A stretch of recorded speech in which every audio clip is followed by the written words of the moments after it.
Are you tired of the marketing guessing game? Does your website feel more like a digital billboard than a client magnet? If you're nodding along, you're not alone. And it's time to stop the uncertainty and start getting real results. Let's talk about your marketing spend. Are you just shelling out money every month and crossing your fingers? Do you ever wonder what impact your marketing is really having on your revenue? Well, it's time to take the guesswork out of the equation with Rise Up Media. We've been working with them for over a year, and the feedback from our fellow members has been fantastic. Rise Up Media is here to take your marketing to the next level. They'll even perform a full audit of your online presence, giving you the good, the bad, and even let you in on what your competition is up to that you're missing out on. And the best part, there's no obligation, no catch, no pressure. If you decide to work with them, their contracts are month to month. That's right. No long-term commitments tying you down. So what are you waiting for? To learn more about how Rise Up Media can transform your firms, visit riseupmedia.com/maxlaw, and Rise is spelled with a Z. riseupmedia.com/maxlaw. This is Maximum Lawyer with your host, Tyson Mutrux.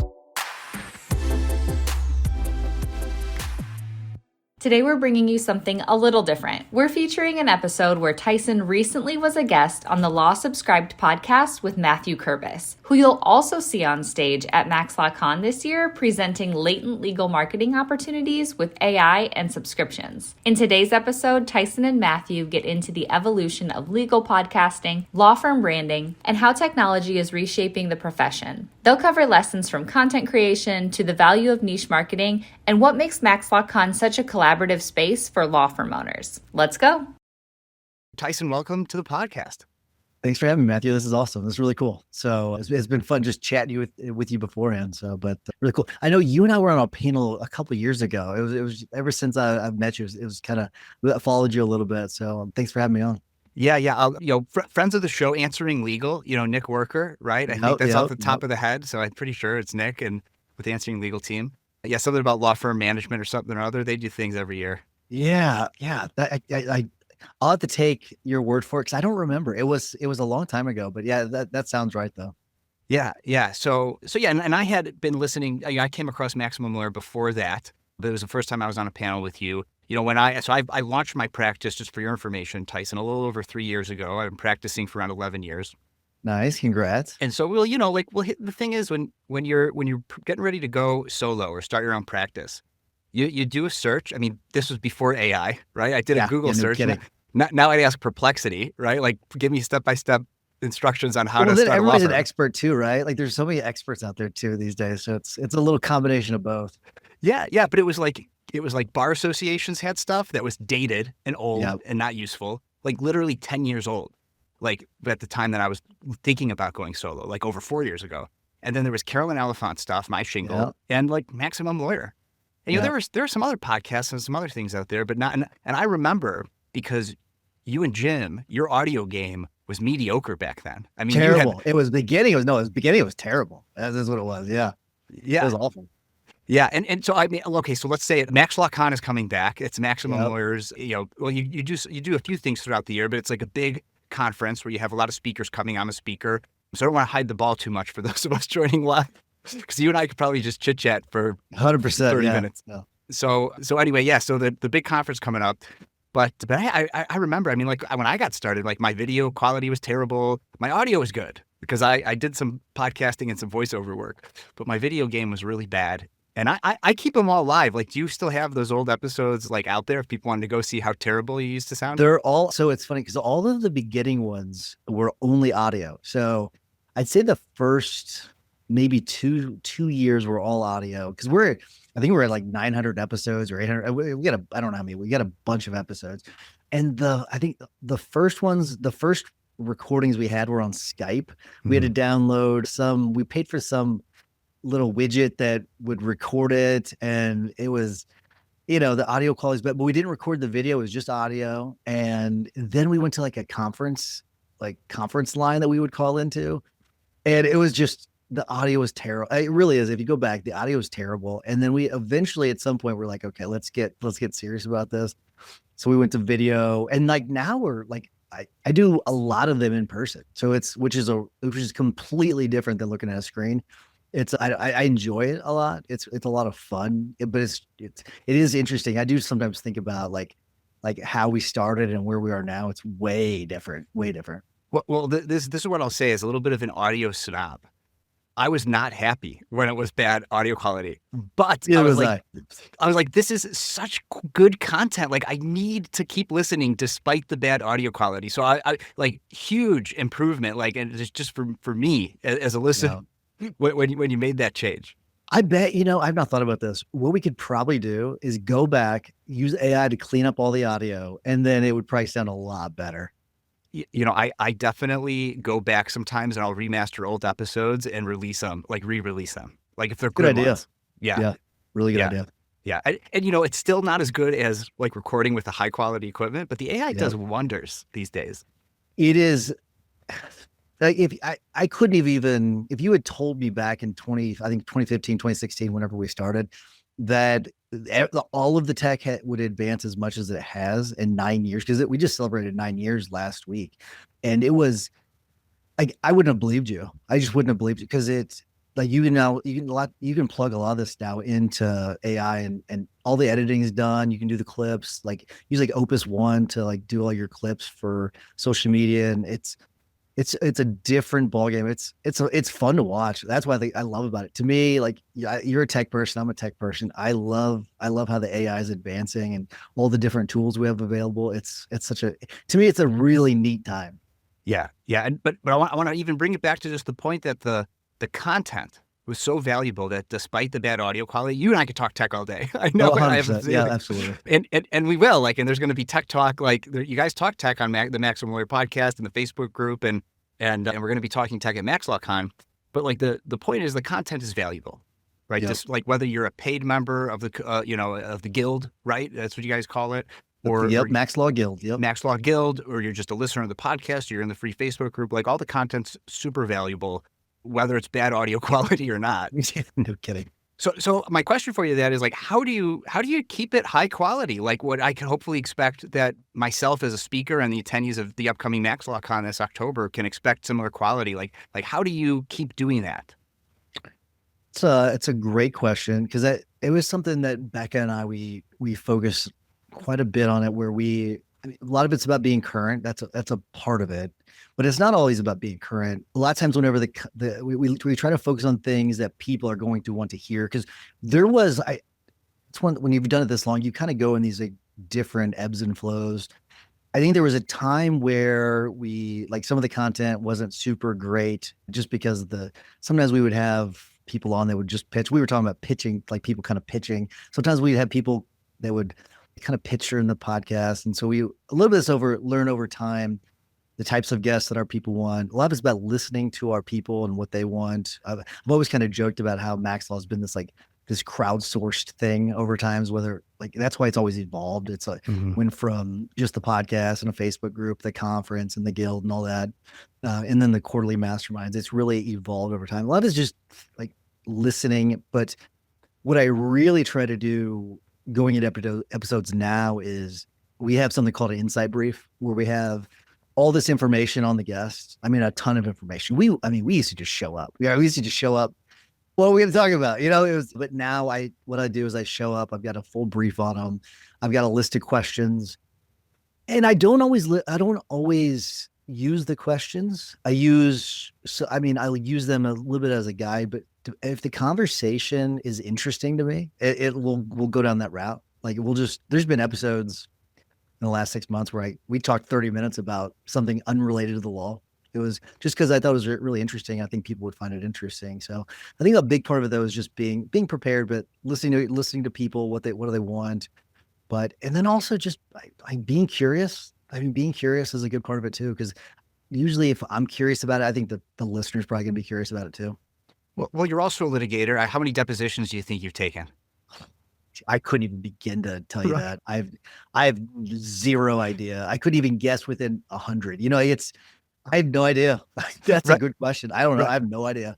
Look, I mean, I've probably taken around 100 because I was a Yep. litigator for 8 years, but I didn't always get to do the depositions in the first few years, And I'll tell, like, lawyers will ask me, like, I want to start a podcast, or I've got a CLE called Podcasting for Lawyers, right?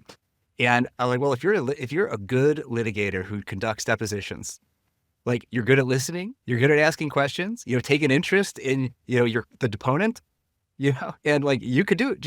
Just don't be as adversarial in a podcast interview.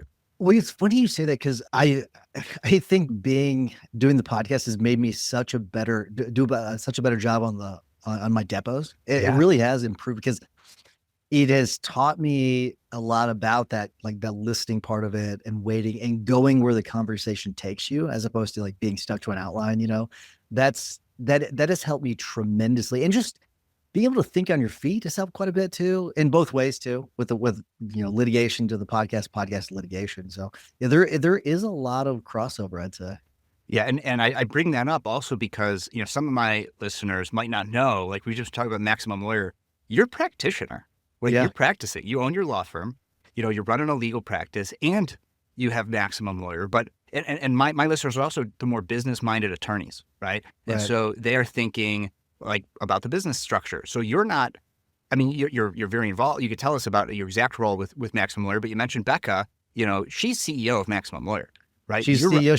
She runs the company. Absolutely. Yeah. Yeah. And so you're not like this is not your full-time job, Maximum Lawyer, your full-time job, practicing attorney, owner of a law firm, right?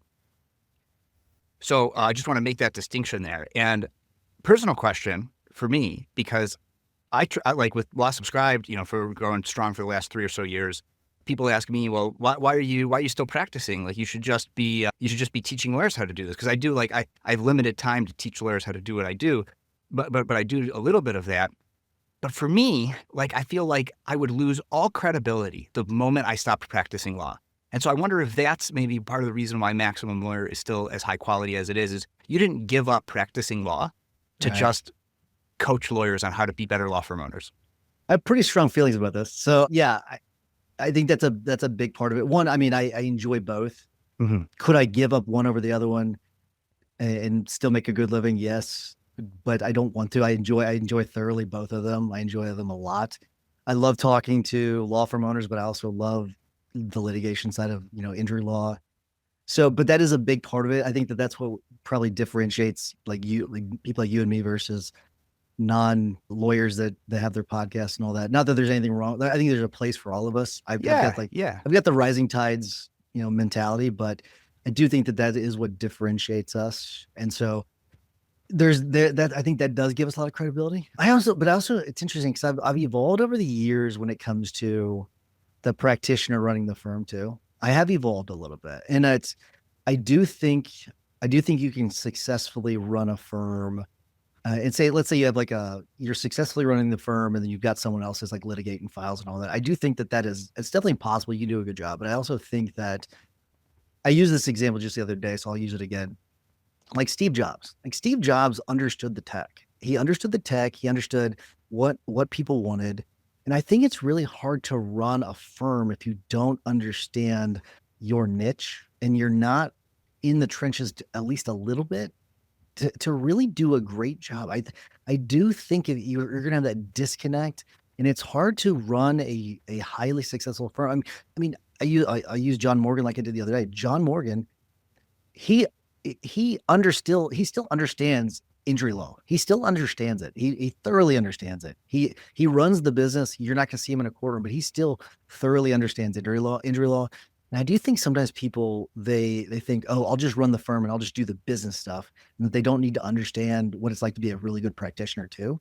And I think that's flawed thinking. But back to your original question, that is a big part of it though. I think it's important that I stay tapped into my firm, still practice to really maintain what we want to do with Max Law. Now I know you've got injury lawyers in the firm name, but your name is also still part of the brand of the firm. So what have you been thinking about in terms of like you talk about having a niche. I call it niche, Yes. Why have your name? You're having your name, a person's name in the firm doesn't help with that. It's really funny you say that. So I mean, most people don't know the story, so it's fun to tell the story. Sure. All right. So I had a partnership before. So I had my firm, had a partnership. We split up, and I had my firm again. And I kept all the IP, and I wanted to keep the logo, and it was MF, right? So it used to be Mutrix Law Firm, and then I had a partnership, and the name was MF, the firm name with the last names. So that's why we went to Mutrix Firm Injury Lawyers, and we put in Injury Lawyers because we wanted to be able to use that in Google. Of course. Exactly. Yeah. But to your more on point, we have a name that we are going to test out does not have my name in it. I've run it by a branding person, and so we're going to test it out. I will not close the current firm until we've tested that out. But if it works successfully, then that will most likely it'll take over the current name. But because I do think I think that is a smart decision, having more of a trade name than using my actual name. Yeah. And I think finding like a niche trade name too is valuable, because at the end of the day, my firm is Subscription Attorney LLC, and like it doesn't really tell you anything other than you may subscribe to this attorney, and which is true. And I have gotten clients who they think, oh, I specialize in subscription businesses, which I don't. But if you're in Illinois, I can still help you, even if you're a subscription business. So I don't say no to those clients, because it gives off that vibe though. It definitely does. Yeah.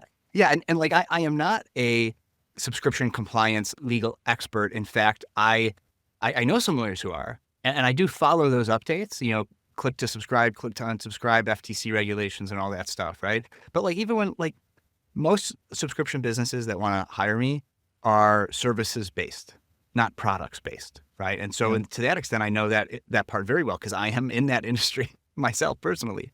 Sure. Not selling a subscription box or something like that, right? Which I've had one of those clients. But I have found, and I'm curious to know about your experience with the Guild and the Facebook group, like good trade names for lawyers. Like I always point to Matt Stevens, Provider Legal, right? He's just subscription-based legal services for medical and dental providers. Provider Legal, boom, there you go. Like that's a prime example. Yeah, it's funny you say that, because I actually I'm trying to pull this up because I want to make sure I got the name right. And I'm glad you asked, because I actually wanted to give these names. So there's two people that came immediately to mind. And one of them is Jordan Ostrop down in Florida. And then the other one is Josh Rorschach. And so give me a second. I'll pull up there, because I know I've got Jordan's up here. I think his is freaking awesome. To me, it's the best one. It's Driven Law, and all they do is car crashes. And I think it's a beautiful name.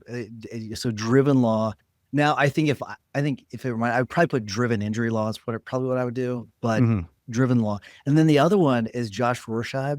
His is Onward Injury Law. And I really love that one too. His branding looks beautiful on it. I think that both of those two really, so his is Onward Accident and Injury Law is the name of it, full name of it. But Driven, there's a lot though. Jason Foscolo has the Food Law Firm, and he's the food lawyer. The Food Law Firm. See, I like that one. No, but now here's what my question is. I don't know what that means though. What does that do? What does he do? He a lot of like food stuff. He does subscription-based legal services if you're on the supply chain for the food, when people are buying and selling food, ingredients, other things, the farms. He probably could call it the Farm Law Firm too, probably. Yeah. So I had someone on the show. It's a family law firm. It was Forever After. What is the phrase? What the saying? Yeah, that makes me think of estate planning, right? Forever After, were they estate planning? No, it's not. That's not the full one though. Okay. So it has to do. So it's Happily Ever After is like the term. So then, but the name of the firm is Happy Even After is what the name of it is. It's divorce. It's for divorces. Yeah, that's divorce. And Happy Even After, I think, is the name of it. Which I thought I was like, what a beautiful, wonderful way to do it. I thought that was really cool. Although I asked her why she didn't do Happily Even After, and she just said she wanted it to be happy. So personally, I would have wanted it to be Happily Even After. Well, then there's you have to type more. Then every time that is true.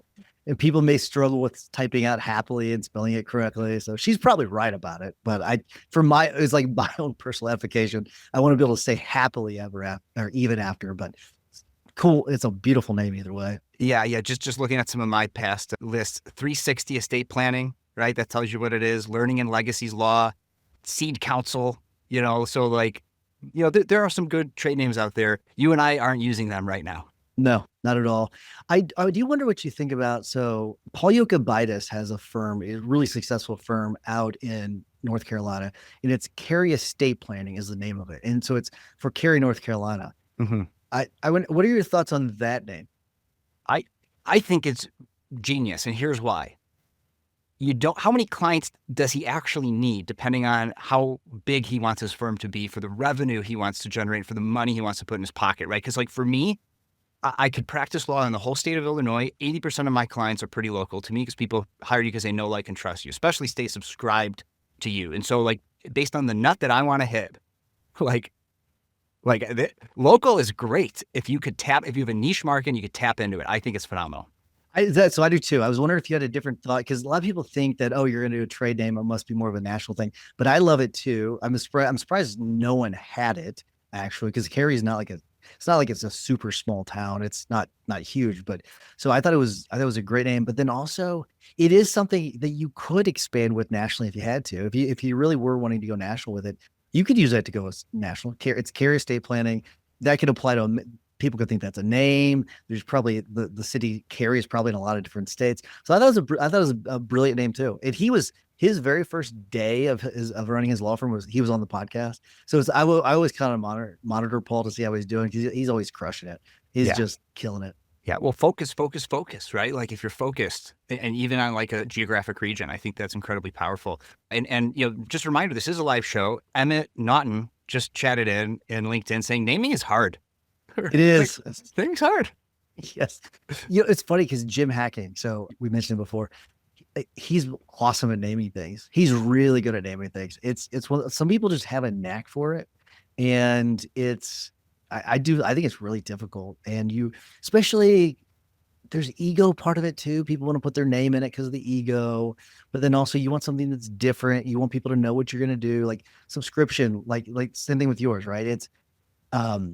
It's hard to come up with something when in the legal space. I think people want to have it professional, and they want their peers to not make fun of the name. I think that's part of it too. But there's a lot of things that make it difficult. I have 2 domains that I don't use, but they redirect to my firm, which is Kerbis Legal Service. Because what if I did want my name in the brand, right? Right. So it's good to have that as a backup just in case for the right clients, particular clients, maybe want an attorney's name in the firm, right? Mm-hmm. And then I have offloadlegal.com. Oh, I like that one a lot. And what would you do with that one though? Well, so the reason I got that is I found, and I think, this is depending on the type of lawyer that you're, I think that we could all benefit from networking with local chambers of commerce. Like I do a lot of in-person networking, and I'm always giving a pitch. You have 15 to 30 seconds, depending on the group, to like give a pitch and like say who you are and what you do. And I found myself using that. Offload your legal services to me every month so that you can get back to what you enjoy in your life and your business. And so I was like, offload legal, like there's something there.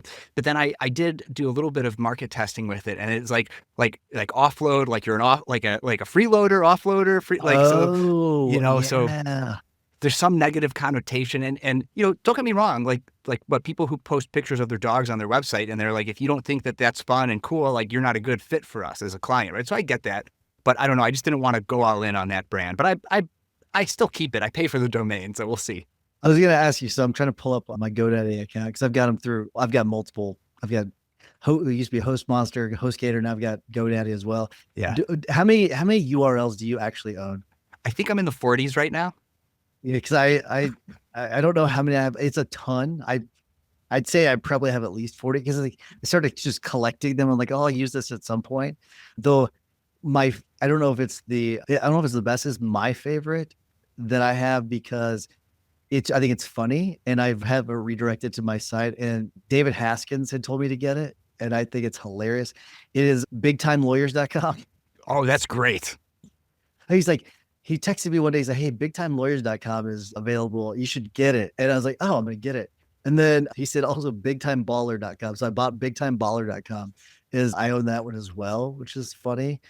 I don't know if so that reminds me, I wanted to say sports teams are inherently local geography, but national, international brands, right? So it could totally be done, right? Totally. Yeah, absolutely. I'm 66 in GoDaddy is what I have. Okay. I'm at 48. I just checked. Yeah. Here's one I just got, Tyson. It's probably a waste of money for most of them, really. I mean, look, it's like $30 a year or whatever it is, you know, right. It's like, and it's expensible, you know, it's a business expense. So I got just recently my most recent domain that I purchased, which was available because I did a series with Lauren Lester called How to Run a Law Firm in 2025. Oh, nice. So I got howtorunalawfirm.com and it redirects to those 18 episodes.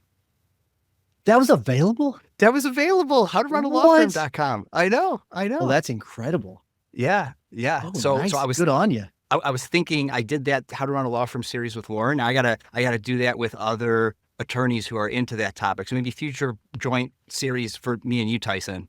How to Run a Law Firm. We'll post. I like it. That'd post be the fun. episodes. That'd be a lot of fun. We batched it, so we did like 5 recording sessions that netted 19, 30-ish minute episodes. That's pretty cool. That's a great idea. Yeah. So then, I mean, I have things like Blockchain Legal Hub, Crypto Legal Hub, Law in the Metaverse, Law in the Meta. Like when the Metaverse came around, I just grabbed up a bunch of those domains, and they're all worthless now. Can I ask you about the Meta stuff? Okay. Yeah, sure. All right.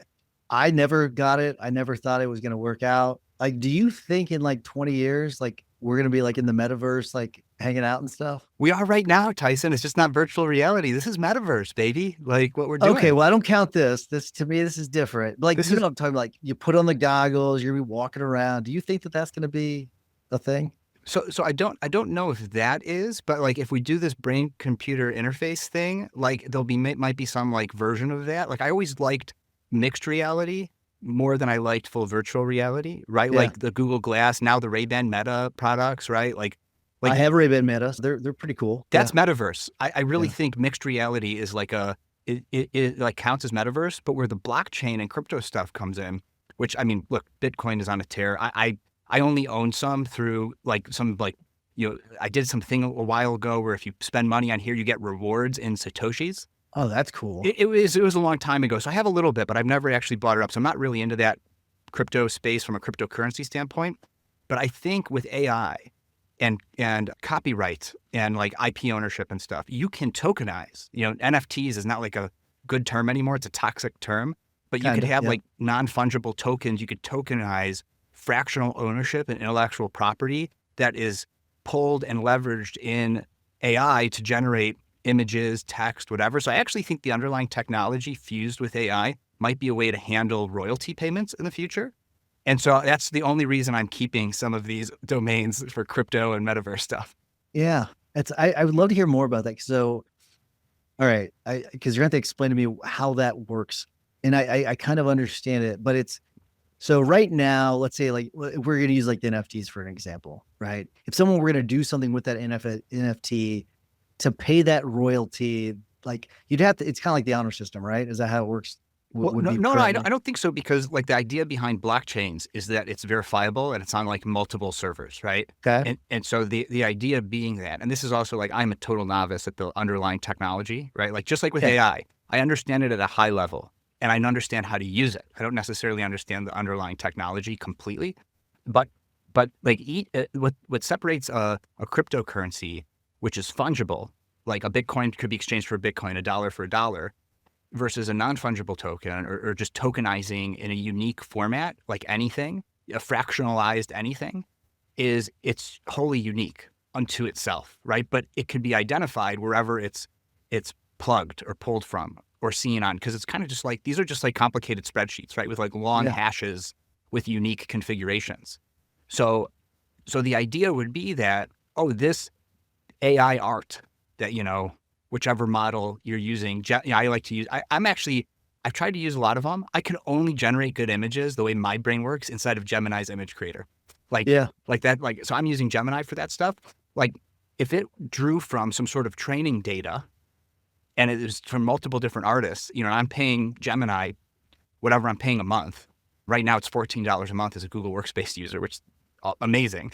Like, you know, some percentage of that goes, you know, pro rata to, you know, whatever amount that token that's attached to that art was used in this artwork. And it's a little bit on the honor system because it's going to be like, the algorithm determined it was used, and so it's a fraction of a cent. But if people are generating these AI images all the time, right? And fractions of a cent add up, no one's going to quit their day job and make royalties from AI generated art. Well, maybe. No, I think that's a great explanation of it. I think that's really cool. Have you ever used Google's Flow? It's an open tab that I've been trying to get back to. It's really cool. I mean, so you'll have to upgrade. It's like, I don't know. I think it's like $200 a month, or whatever it is. I feel like they're all getting to like $200 a month. Yeah. But it's really cool. Now it's only going to give you, because it's giving you the audio plus the video part of it. That's what's really cool. But it's like in 8-second clips. And so you can't do a lot with it, and it screws a lot of things up, but it's pretty impressive. Yeah. I'm using VO3 actually. Yeah. And so I think it might be the same underlying tech. And what I did is I did a CLE for Legal Geek. And in there, I made up a legal tech company, because it's a lot of legal tech companies at Legal Geek. Yeah. And I made up this ad of this actual human, like saying, are you using this legal tech product? You should be. Or no, it's like, is your lawyer using this legal tech product? They should be. And the reason I came up with that, I'm curious to get your perspective on this. Pharmaceutical companies, they can't sell most of their drugs direct to consumer, to the people that will take the drugs. So they say, ask your doctor about our product. So why isn't any legal tech company advertising, ask your lawyer about this legal practice management system, right? That's interesting. It works. It obviously works. The pharmaceutical companies are killing it, right? Because when you have patients going to their doctor saying, well, what about, Lipitor or whatever, right? So can you put me on that? Okay, so that's interesting. But I guess maybe the difference would be is the legal tech companies don't have that same barrier that the pharmaceutical companies do. So they can go and they can hire, they can pay someone like you to, push their product, and, you use the software, then you push it, which I think would have more influence. I don't like it. Have you ever had a client of it? Yeah. Have you ever had a client say, "Are you using Clio or my case?" Or have you ever heard them? No one's ever even asked me what I use. They probably assume I use paper files. I don't know. I mean, someone's asked me if I use Latera before. It's actually happened. Yeah. Latera sounds like a pharmaceutical drug. It totally does. Ask your attorney if Latera is right for you. It sounds just like a pharmaceutical drug. I think there's something there. So I don't know. I know maybe you have connections with legal tech people. So keep that in mind. I think it's funny either way. But I did it in VO, and it's amazing, and it's totally realistic. You give it instructions. Person of this particular ethnicity is walking away from the camera, turns around and says this line, but you have to spell it out phonetically so they actually say it the way you're supposed to. And it like in a city, and it's perfect. It's unbelievable. So I've done quite a bit with VO3, and have you found a good way? One of the cool little tricks I learned when it comes to just prompting in general was to don't make things up. That just one little sentence has been pretty effective. But have you learned any little tricks when it comes to generating video that has been good for you? Yeah, I mean, you have to get in the mind of a director, right? You have to think like a director, right? You are now director, right? And you're shooting an 8-second video. So you have to think of all the things that go into that. And so if you're not sure what that includes, I would go to Perplexity Pro, and I would say, I want to make a 8-second video in VO. I have to get in the mindset of a director. What are the questions I should be asking? I would just use Perplexity or whatever your AI tool of choice is that your thought partner is, to help you come up with what you want to give VO3. I still find less is more. And I said once, because I was experimenting, and I said, they should not turn around simultaneously, because I tried that same example with 2 people where one person says half a phrase and the other does. Interesting. And it made them turn around. I said, don't make them turn around simultaneously. And it did. So just like with the text-based stuff, sometimes if you said don't do something, it makes it do it. I think the video is still catching up with that. Yeah, I'm pulling up Perplexity Pro because I prefer that too. I think it's awesome. And have you used the labs at all? Yes, and I'm not a fan. I'm not either. And it's one of those things where that's why I wanted to ask you in case you knew a better way of using it. Because I was like, I'm like, okay, whatever. I don't really it doesn't really fit any purpose for me. And maybe it would work for someone. I even tried to have it script out a commercial for me. I just didn't feel like it did a very good job. But otherwise, I love Perplexity. That's of all of the AI LLMs, that one's my favorite. I definitely use it the most, right? Like as it's replaced Google. A good way to use Perplexity may be the labs feature is you do a bunch of questioning back and forth in pro or research, and then you tell it to turn it into a slide deck, right? And it's going to do an okay job. It's not going to be perfect because it's coding. It's like coding PowerPoint from scratch and then like giving you the slide deck. You could tell it what colors you want and all that stuff if you really want to go that far. But I wouldn't even go that far. And then I would take that slide deck and I would put it into Gamma app. Yeah, Gamma's great. And then Gamma could like take that and turn into an amazing slide deck. Gamma is they might be like the industry standard when it comes to slide decks right now. I'm about to pay to subscribe. Have you been paying? I have been paying. Yeah. It's really good. Now I will say the thing about labs is what's kind of cool is it will, like if you were to ask ChatGPT something and let's say it's a pretty detailed prompt and you're asking for quite a bit, which is not the best way of doing it, but let's say you were. It's going to spit out just the information. But what's cool about labs in Perplexity is it will give you the slides. It will give you the pictures. It'll give you diagrams. I thought that was pretty cool. Now, the outputs are not fantastic right now. So maybe this is one of those things where we're just early days and in a few months, it's going to be awesome. But I do think that part's really cool where it does give you those outputs. It's just not quite ready yet. Yeah. And I was literally giving a presentation to some law students on how to use Perplexity. When I like refreshed the page, or I opened up a new tab and opened up Perplexity again, and labs all of a sudden appeared. And I was like, wait, this is a new button. And I went back to my other open tabs and it wasn't there. And so like I was there literally when labs launched. That's awesome. So it's just so cool. So yeah, it's not going to be perfect, but it's cool to experiment with. I'm sure it will improve. Part of me wishes they wouldn't do that because I want them to just focus on search and answer, which is what they're really, really good at. But I know they kind of feel like they have to compete with all the other features. Like in Gemini, it's called Canvas. Have you used Canvas at all? No, I've used Gemini. I'm not a big Gemini user though, so I don't even know what Canvas is. It's just labs, but it's in Gemini. It's the same idea. Yeah, so I think that came first. So I think Perplexity copied Canvas in Gemini for their tool. So you know how Google, so it's interesting like how Google started and how the route it took. And I don't know how much you know about the history of Google, but they had basically. I've listened to the Acquired podcast episode on Google. Okay, fantastic. And how recent is that? That's pretty recent. That was like that might have been their last episode or 2 episodes ago. And it's like 3 hours long.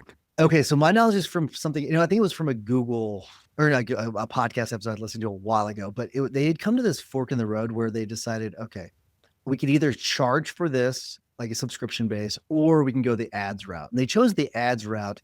And a lot of the conversation was about how things would have been so much different had they gone the paid route, and probably maybe how much better it would have been. I think it's interesting because now if you compare it now, everyone's gone the other way. They've gone the subscription route for the most part. They've got a free version. It's almost like, Tyson, the subscription model is the best business model on the Law Subscribed podcast. I like the way you did that to full circle. But yes, maybe you're right. But I do find it, I do wonder who's going to win because Google won that race, right? They toppled Yahoo. They toppled Bing. I don't think anybody ever used Bing, but Yahoo was like the king before. They toppled everybody else. But I do wonder who's going to win this race. One of them is going to win the race. There's going to be the other ones that are going to be still around probably. But one's going to clearly win. Right now, ChatGPT is. But I do wonder who's going to ultimately win this race. I actually think ChatGPT is going to be the Yahoo and AOL of it. And right now, unpopular opinion, but I think, no, don't get me wrong. It's still going to be incredibly valuable underlying technology, right? But it's a foundational, it's like, so yeah, whenever I see somebody who's like using ChatGPT, I'm like, oh, that's like seeing like an at Yahoo or at AOL email. Cause like I'm using all these other AI tools that are not now Perplexity does let you pick to use the foundational GPT models from OpenAI if you want to, right? So like, I think that tech will always be available because it's incredibly powerful. I just think that there are so many interesting specialized tools that are more useful for their specialized purpose that it's just like the law practice management softwares, right? Like, do you want an all-in-one solution that's mediocre or maybe even pretty good at like some things, but not everything that it does? Or do you want the best breed? And if it's priced right, like you're going to go best of breed every time, I think. Yeah, I think you're right. I think it's funny. I'm very curious to see if you're right about being the Yahoo, but I'm smiling because you touched on something that's always bothered me about legal tech is that there is not an all-in-one. There is nothing that's all-in-one, and that has always driven me crazy. And I understand the reasons why. I completely understand the reasons why. We don't need to get on into all of it, but it really is annoying to me that as lawyers, we can't just come in, log into one software, and everything we need is in that software. It drives me absolutely crazy that doesn't exist. I understand the reasons why, but it still drives me crazy. So I believe what you're asking for, though, like what I would ask for, is a Roku, but for legal tech or SaaS solutions, right? Fine. Yes, perfect. Give me that. Because you still maybe want to use Calendly, and you maybe want to use, Paxton or whatever your preferred, legal AI tool is.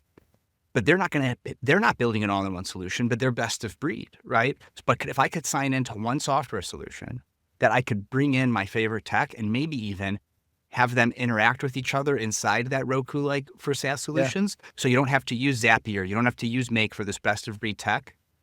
Is that what you're saying? That's probably why I like Zoho so much. That's why we use Zoho, because Zoho is kind of like the Roku. That's a great way of putting it.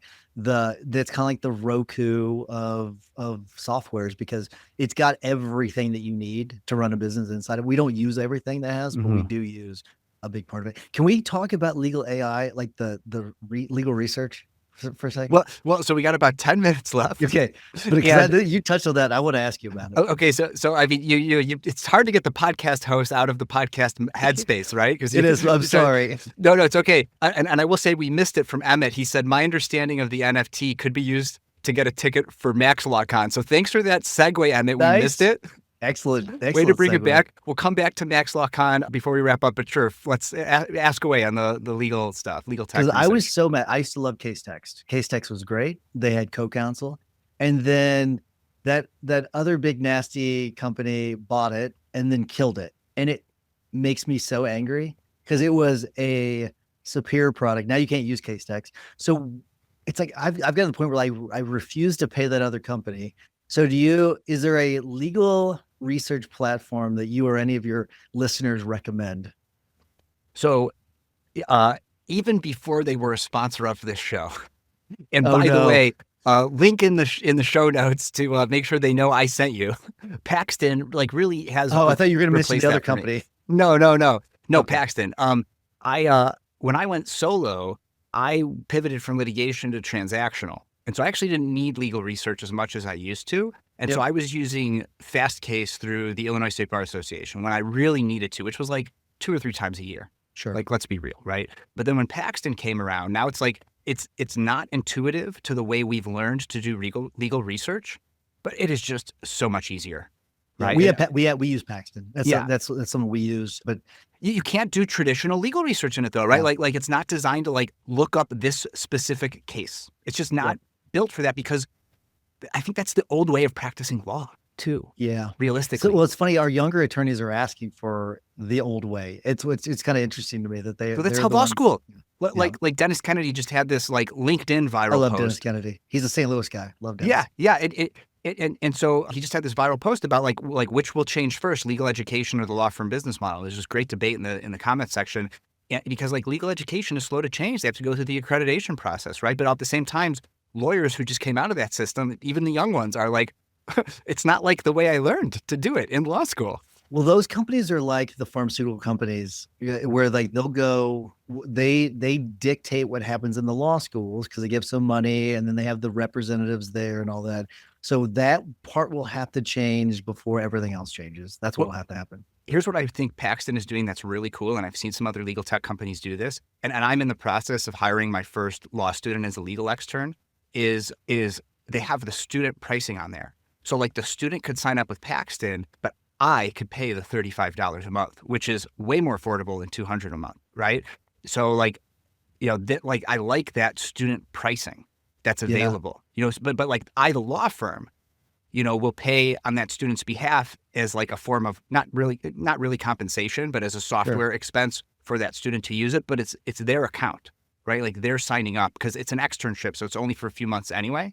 but then they get access to it to play around with it and use it in a full featured environment, which is what I need for them to be using, right? Yeah, so it's better than nothing, but I would say, I think to me, a smarter move would be just give it to them for free. And I know that would suck. And there will be a few that would take advantage of that, law firm owners that would take advantage of that. But I think, because you have to really, I mean, a lot of law students are going to see that I don't have money to do that, so I'm not going to pay for that, so they won't. And I think the smarter move would be, okay, just give it to them for free. You're going to basically train them in this. That's why so many law students want it. Like you get it in their blood, and then that way, by the time they get out there, they'll want to use it. Yeah, I know like Paxton and some of these other legal AI companies have raised tons of money, but I don't think it's that much money. Like no, not compared to the big ones. There's just not even close. But I don't know, are Lexis and Westlaw, are they giving away the AI products fully for free? I don't know that they are. I think that the law schools are paying them per token. The law schools are paying them, I think. Yeah, it's too expensive per token to give it away for free, I think. So yeah, like maybe they could strike up deals with the law schools. Then that might be an option. I mean, look, for me, if I do talk to my alma mater, DePaul Law in Chicago, once a year, every year, to the new incoming 1Ls about AI and legal tech, and I tell them, I'm like, it's not everybody could afford it, but if you've got $20 to spend, or $200 a year, like you got to start using the paid version of these AI tools. Like, don't go, like when you go out, like to bar events or whatever events, like, and you might pay like $20 or, $40 for drinks or food or something, don't, and spend that money instead on like the paid version of these AI tools. Great. I think it's great advice. I don't know how many of them will take the advice, but I think it's great advice. They don't even know what AI is, most of them. Like 3 people raised their hands that they're using AI. It's unbelievable. Well, so we got about 5 minutes left. Let's talk about MaxLawCon. How about it, Tyson? Yep. So I've completely derailed it because I know you want to talk about it earlier, but I think that people might enjoy the other stuff a little bit more. But. Yeah, absolutely. Well, so I was going to say, if you liked this conversation between me and Tyson, think about coming to MaxLawCon, because like this is an example I have to imagine about the types of conversations that people are going to have, whether it's on stage or in between speakers or at the guild programming the day before, right? Like this is the type of thing that people can expect to experience, right? Yeah, it's for anyone that's never been, it is, the feel is way different. It would than any other conference I've ever been to. The closest I've ever been to is closest conference I've ever been to that's similar was Icon with Infusionsoft, where like there's just like this very positive feel. Everyone's looking to bring each other up. You're talking about, okay, what's working for you, what's not working for you, kind of a thing. It's not a conference where we let people just pitch from the stage. We don't let them pitch from the stage at all. They're short, focused presentations, so you cut out all the fluff. So it's more of like the TED style in a way where you have I'm looking at the agenda right now where they 20 minutes. That's how long. That's the longest that a lot of them have. We do have a couple speakers that have got a little bit longer. I think 45 minutes is the longest we have, but we keep it nice and tight. Most of them are law firm owners or, marketing people or management people that are going to come talk. I'm looking at one of the ones I'm looking the most forward to is, I don't know if you've ever had Jeff Hampton on, but his title is How to Double Your Law Firm's Revenue by Building a Brand on YouTube. And it was funny because we had, at the same time that we were booking Jeff, and I didn't know Becca was booking Jeff to come on the show. I had watched a video of Jeff. Because I was on YouTube and I looked. It was a cool video. I watched. It was 20 minutes, and I watched all of it. And then next thing you know, it was like a week later. I had Jeff on. I'd never seen him before. Didn't connect the dots.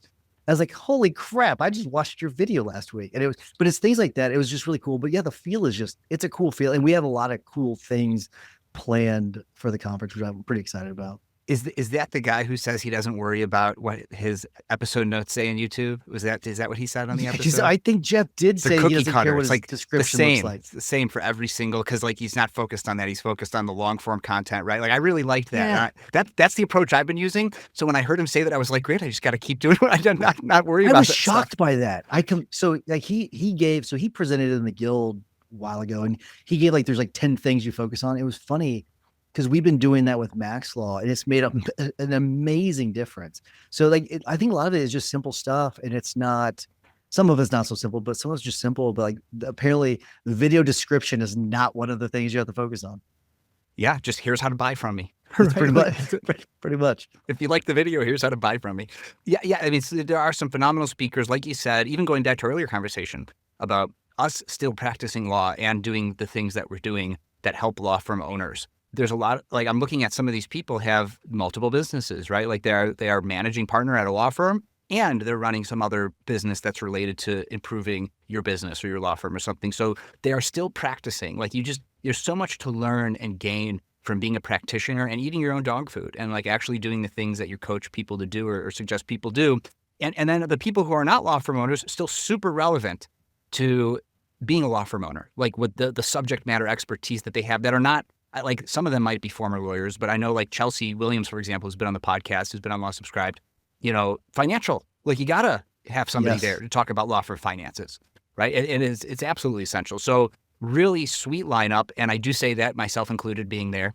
Yes, you're gonna be on day one. It's interesting. So I think one of the ones that's gonna be really fun is it's gonna be the spouses that we have 3 or 4 sets of spouses that are going to be on the stage, and it's going to be a panel that we're going to have a lot of fun with that one. So kind of think dating game in a way. I'll kind of tease a little bit. So that one's going to be kind of fun. There's a lot of like Heather Olson. She's going to be doing Turning Swag into Swagger, which is a great title. I know you're going to be talking about some AI stuff, which is like really cool. But the CFO part you mentioned with Chelsea, there's something that law firm owners, they don't like to talk about the financial part of it, which is like the most important part of it most of the time. So I think she's fantastic. So that's gonna be a really good one. Yeah. So yeah, a little small tease for my talk. So it's called, I want to make sure I say it right here.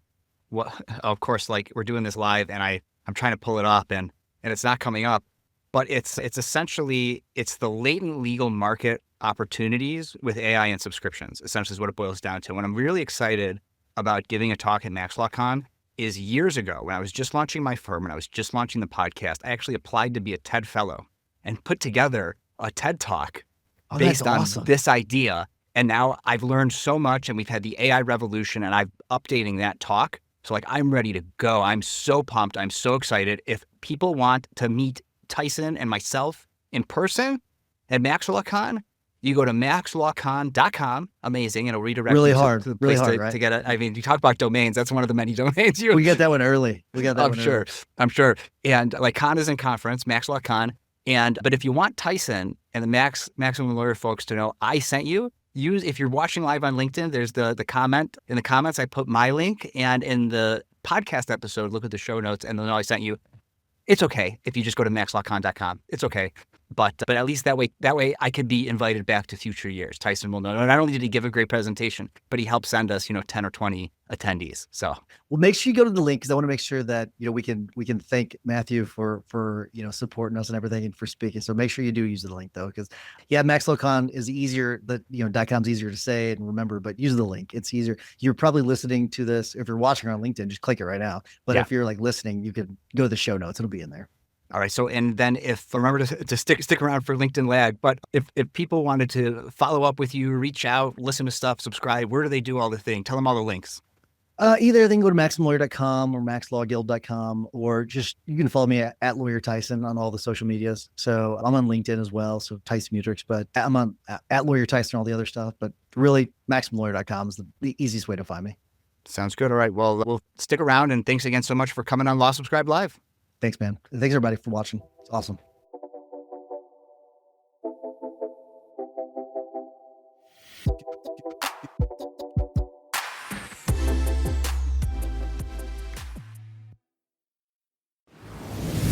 Hey, I've got a question for you. When was the last time you drove over to another law firm near you, sat down over lunch, and traded every business tip you've got? Talked about what's working, what's not, and what to do next? No?